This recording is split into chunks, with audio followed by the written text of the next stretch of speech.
place where I grew up no longer exists, apart from here in the local history library, photographic evidence of Queen Square in Old Trafford.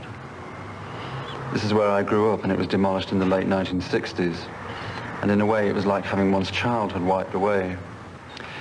In Queen Square, my grandmother occupied the 4th house. We occupied the 5th house. And the 6th house was occupied by my mother's sister and her family. So it was a very strong community, and it was very tight, very solid, and it was also quite happy.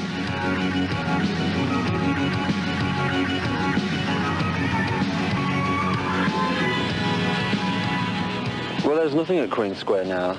As you can see, everything has just vanished. It's just like the whole thing has been completely erased from the face of the earth. I feel great anger, I feel massive sadness. It's like a complete loss of childhood, because although I've always lived in Manchester, and I've always lived relatively close to here, to this part of Manchester, now, when I pass through here, or even being here today, it's just so foreign to me. And that's quite sad, I think.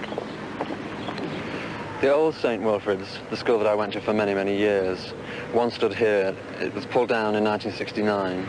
Which was a great shame, because it was a school full of character. It was replaced by this new modern school. Hello, Stephen. Nice to see you again. Nice to see you. Very pleased to hear about your success. Oh, thank you.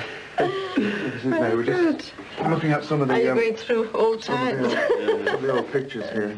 He was saying that, that the building here, how it sort of brings back some of the memories, and how the children used to talk about the upstairs being haunted. It used to be sort of a little game that they... So they say. This is my secondary school, and I have very different feelings about the school than I do about St. Wilfrid's, the junior school.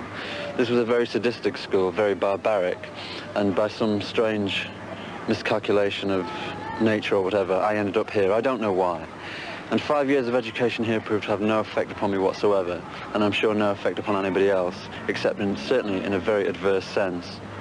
Not to be recommended. I left Hume. I came to live in Stratford on a road called King's Road. I lived there for a very long time. It's quite bland, quite uneventful. There's not really a great deal to say about King's Road. I never had a social life. I never left the house. I just simply sat in and read and watched television and done all the things that in life are generally considered to be quite negative and quite soul-destroying.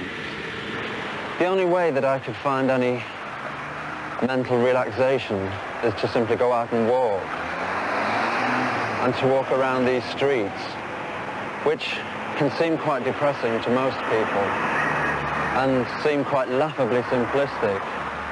But for me it was perfect fuel, because then I would go home and I would write furiously. And I found that for me it was a brilliant outlet. It was the thing that helped.